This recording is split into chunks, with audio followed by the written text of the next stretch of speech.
In a world where AI is no longer sitting at the edge of business strategy, but right at the center of it, the real question for leaders is no longer should we adopt AI? It is are we learning fast enough to survive it? Welcome to the Learning Curve. I'm Manu Nanda, President for India and the Middle East at KNOLSKAPE. Today, we have with us someone who has been at the forefront of this transformation long before AI became a boardroom vocabulary. Dr. Semih Kumluk is a futurist, an AI leader, digital transformation expert, and the head of enterprise transformation and AI capability building at PwC Middle East. From launching the first AI program in the Middle East to helping organizations rethink what it means to become truly AI ready, Semi has spent years guiding leaders through one of the most urgent shifts of our times. In this conversation, we will explore why AI is no longer optional, what separates companies that merely use AI from those that truly know how to use it.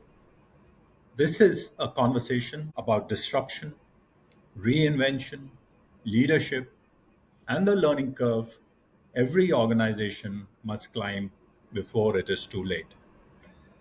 Semi, welcome to the learning curve, and we are so delighted to have you with us. Thank you very much, Manu. Pleasure to be here.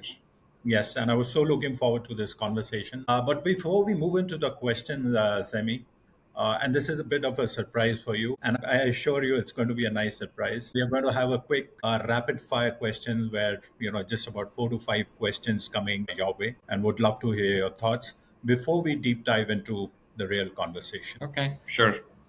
So, my first question is what is the biggest misconception business leaders have about AI? The biggest misconception is that they need to wait, they need to wait and analyze to get started, but they are losing tons of time.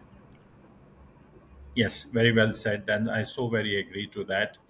And based on your experience, Semi, because you're sitting right into the thick of action within PwC, uh, are you seeing any industry that is still underestimating or underutilizing AI, based on what you see around you? I think education is Right. still Yeah. is not clear, both from teacher Right. side, student side. Definitely, we need to ramp up education. Got it. Got it. Yeah, and absolutely, so very agree with that. And at your personal level, because you're thick into the digital and AI transformation, and so much through into the transformation or what's happening across, what excites you, Sami, about the future of human AI interaction? Anything you feel is exciting? Definitely, the side that AI can leverage our weak sides. It is what excites me. Not the productivity gains, not time saving, but being able to do things that we weren't able to do otherwise. It's great. And the next question should be super easy for you. If it's for not for AI and digital, what other profession would you have chosen? Okay, it's a tough one.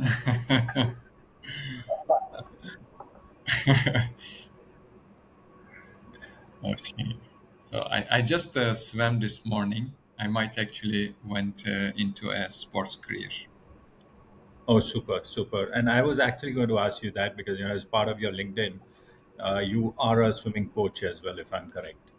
Oh yeah, I'm You're a a certified certified swimmer. swimmer. Yeah, yeah, yeah. I remember seeing that. So, yeah, no guesses here. Yes, you would have picked that up. And maybe the last question as part of the rapid fire, and this is also super easy, Semi. Any advice for senior leaders who want to stay relevant in the age of AI? I think it should be a conscious effort to stay up to date, to keep up with the latest advancements in AI.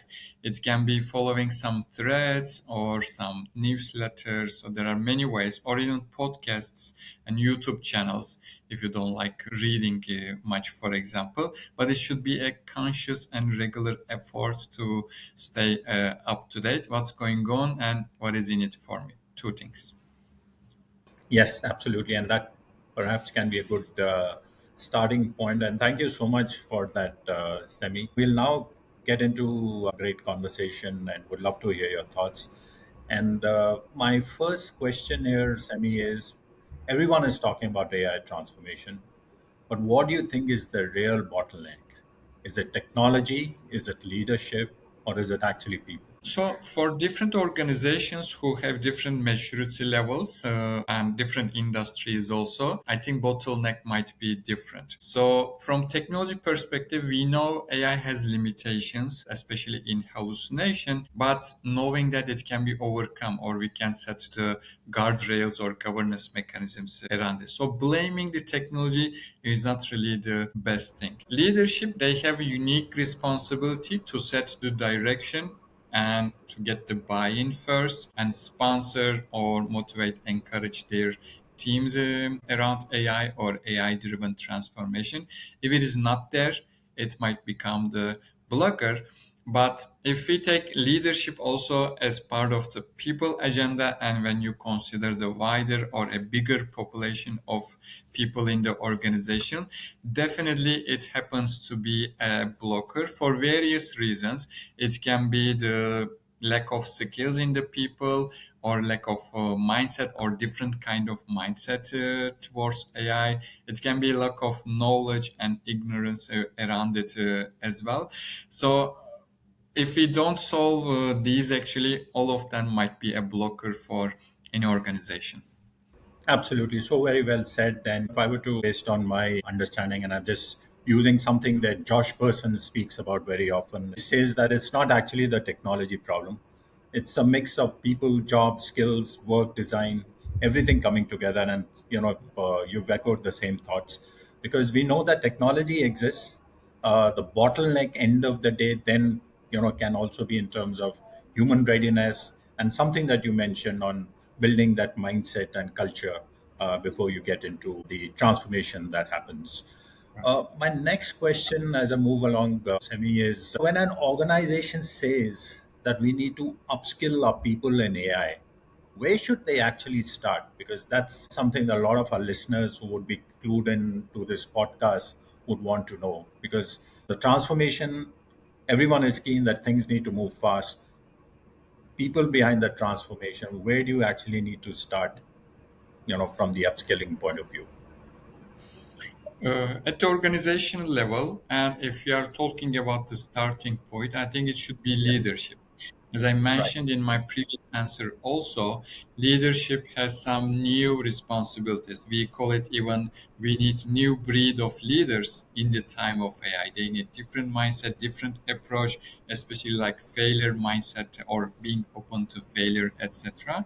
So that's why when we start with leadership, we Yes. equip them with the necessary knowledge so that they can set the strategy, they can set the vision, they can set the roadmap, direction, and cascade that vision to their own functions or departments. If we don't do that, if we don't achieve that by upskilling the leaders, actually, rest actually will not come. It will not start. There might be some initiatives, there might be some good intentions across the organization or different parts of the organization, but if we don't provide that through upskilling, and we can even call it unlearn, learn, relearn kind of a journey, then the rest will not sit on the ground, sit on a good starting point. That's why I promote starting with leadership. Sure. So very true. And as you mentioned right in the beginning, I think a first step to that is also leaders creating some sense of psychological safety for the Yes. people to get started, and that's so very important. And maybe go a little deeper in terms of understanding a bit more. And my question here, Semi, comes from the fact that there is this conversation about driving AI literacy. Do you really believe that AI literacy should be the same for everyone in an organization? And it's linked to the previous question that I asked. Or should it differ by role? And why I ask that? Because how can organizations actually make AI learning relevant when you have people from finance, you have HR, you have legal, you have audit, marketing, compliance, different people, different roles? How do you think it can be something seamless for everyone?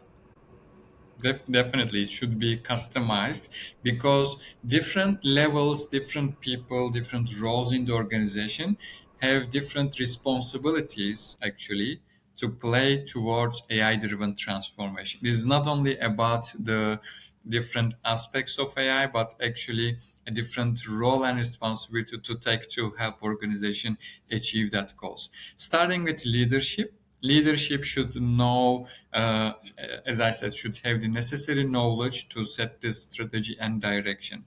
That strategy is not only how to equip, how to embed, implement AI, but also the future implications for the organization, for the skill set of the employees, for the even number of employees. Now we have this famous job cuts due to AI.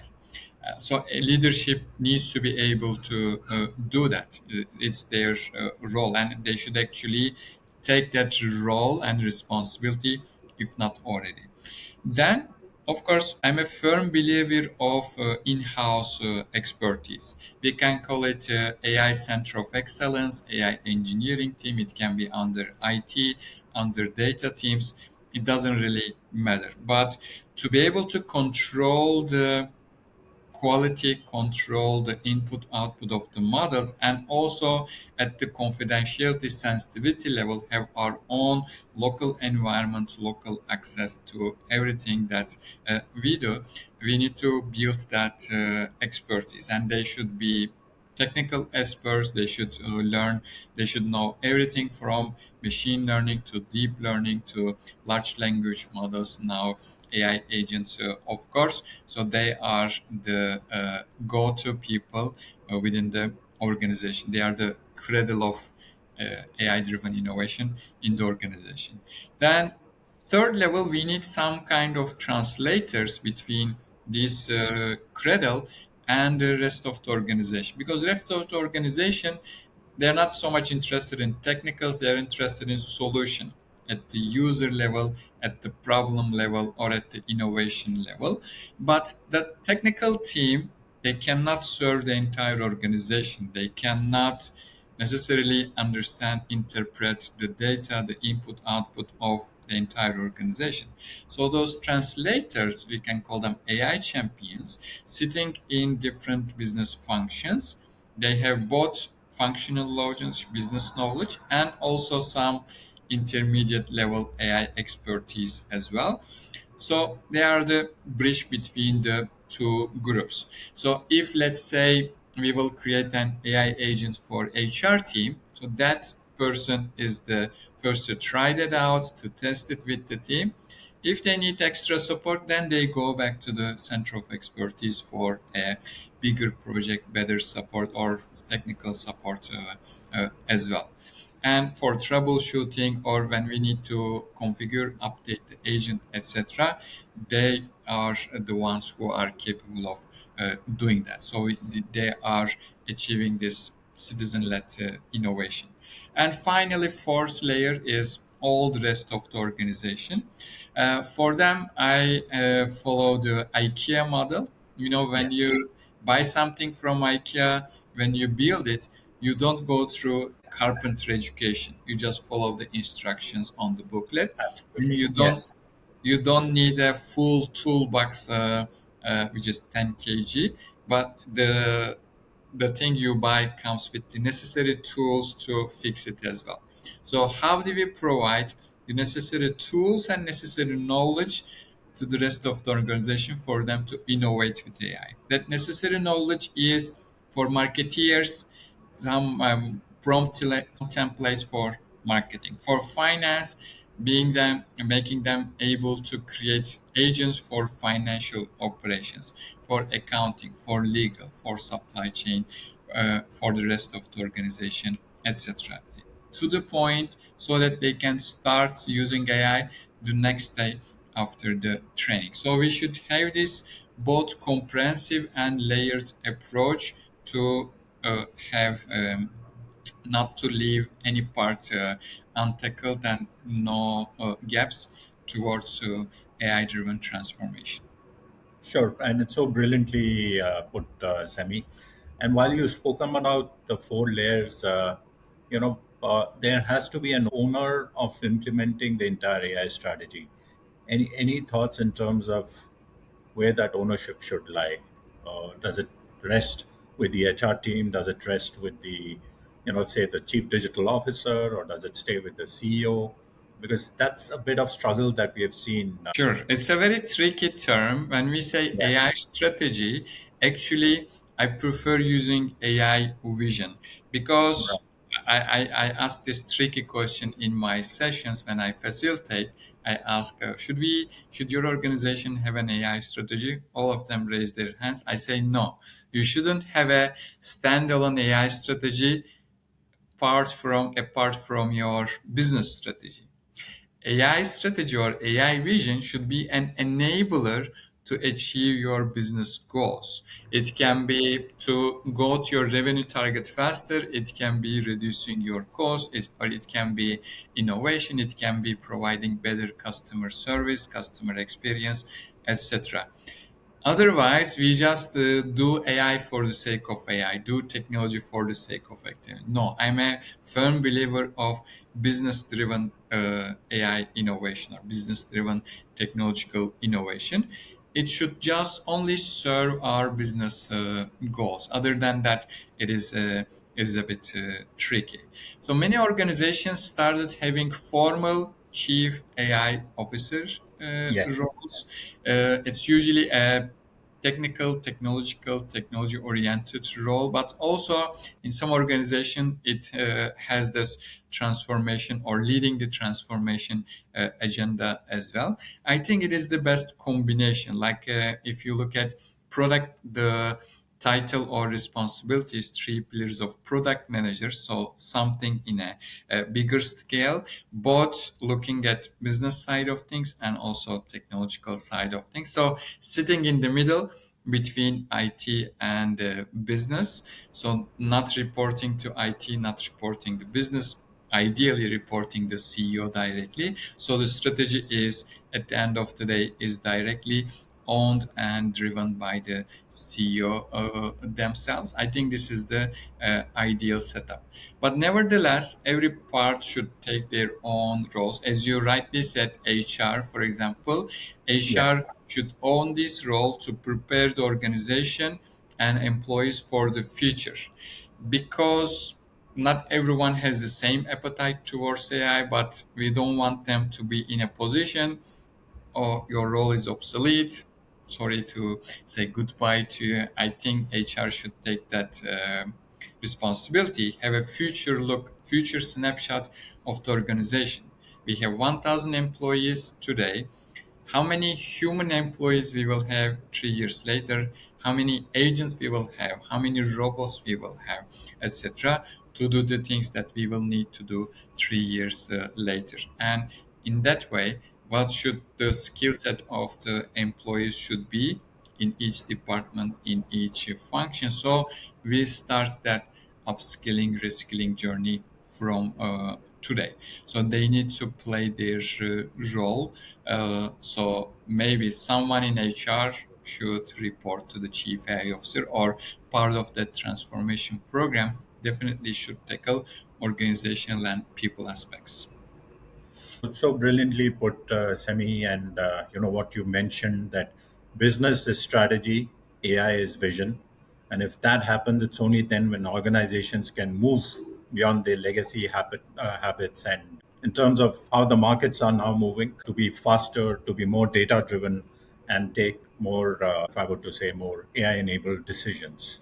I'm going to pick something, when you were talking about driving AI literacy and you spoke of AI agents. AI agents are becoming a major topic. How should business professionals understand them without getting lost, in this technical jargon? Any thoughts, anything you would want to share with our audience? Sure. Yeah, I like that topic because there are various definition of AI agents out there in the market. So it is, we are actually AI professions are making it more complex for others to understand. So I explain them like an app in your phone. So the AI model is there, tons of capabilities, lots of things happening in the background. There are a lot of technicalities, the parameters, etc., etc.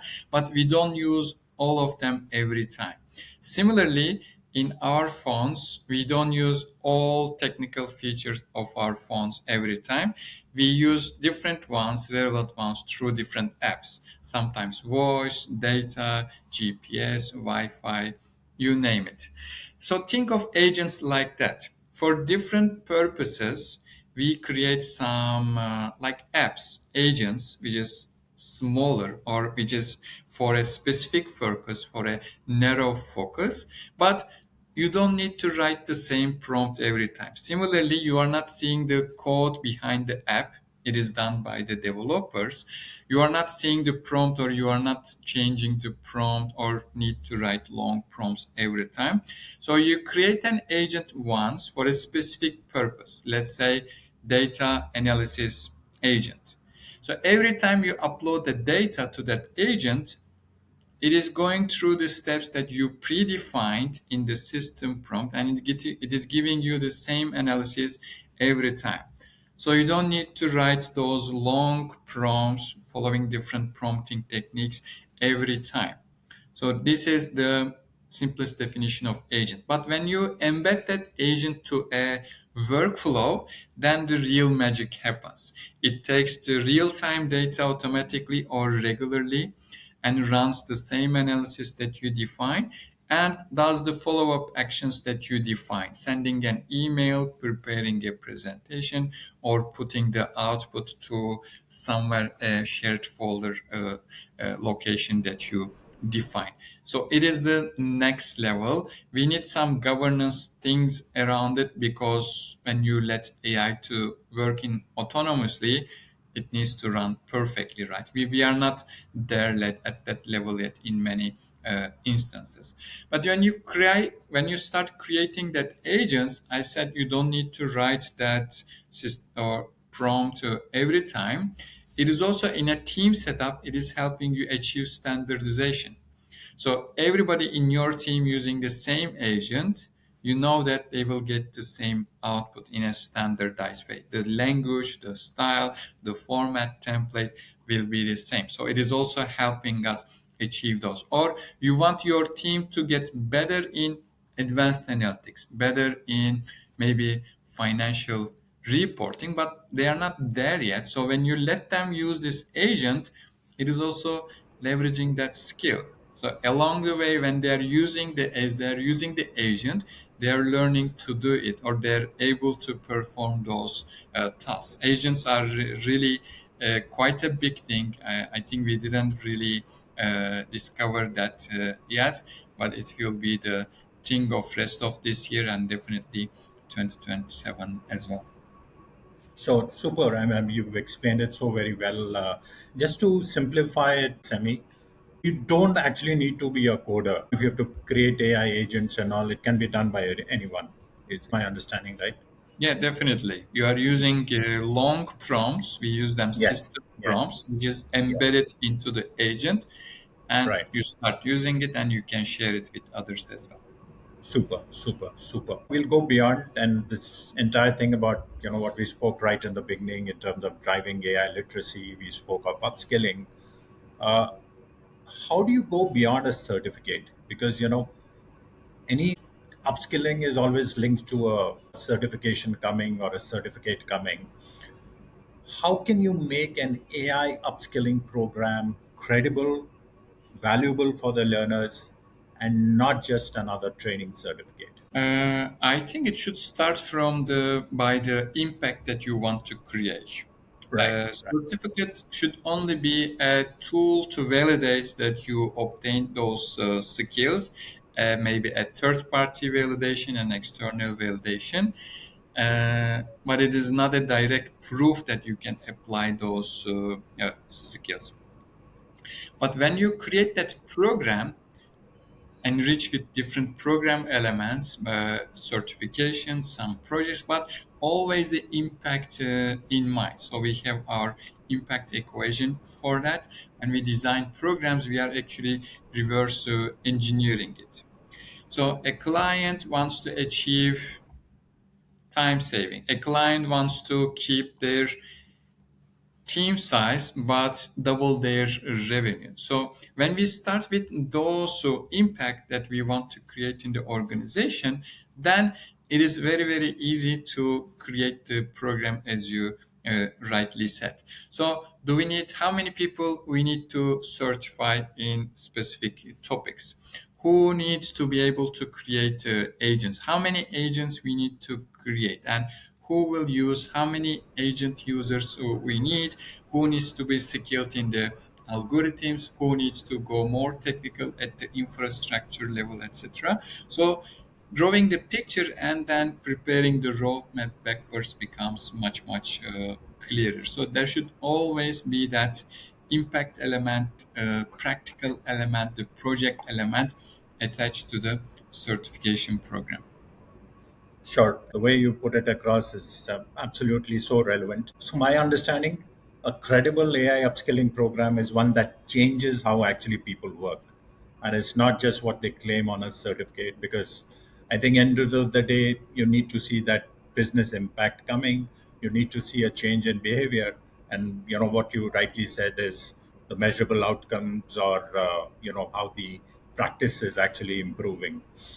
Uh, Now, while you've spoken about this certification and the impact that it needs to create, and this is my next question, Semi, is being spoken of everywhere, every forum, any conclave you go to, any senior leadership conversation that you have, and I'm sure you would have heard it as well.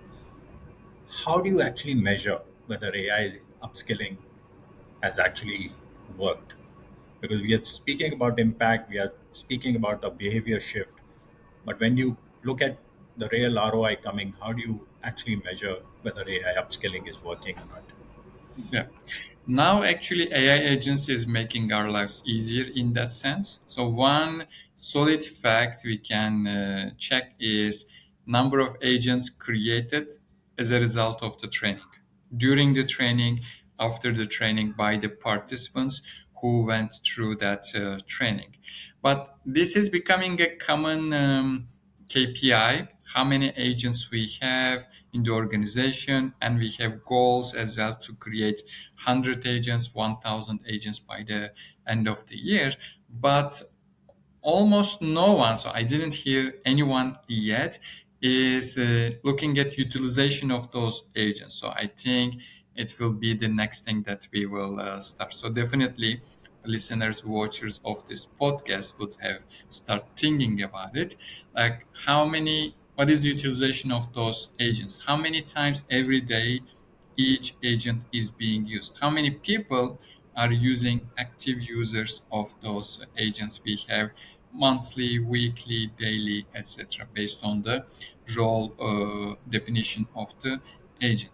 And then my bolder claim, my bolder challenge to everyone, every organization is how many SOPs you have, standard operating procedures, that have an AI agent officially defined within it. I think this is the first time this goes out to public. I've been using it in my closed statements. So officially, how many SOPs, how many agents are accepted as official parts of the standard operating procedures? I think Right, right. when we reach that level, it will also achieve that buy-in and embrace by everyone. Then we will see the actual return of those training upskilling Investment coming. programs. Yeah, yeah, yeah. Oh no, so it's absolutely brilliant the way you put it across, Semi. And maybe my last question here, Semi, because then it's very specific to the Middle East. We're talking about the regional innovation in the Middle East. As someone who's launched, the first AI program in the Middle East, and anything you would want to share with us in terms of what is the shift that you're seeing in the Middle East, perhaps in comparison to the rest of the globe, or other regions, in terms of the initiatives that are getting taken. Sure, there are a lot of initiatives happening in the region. So the Yes.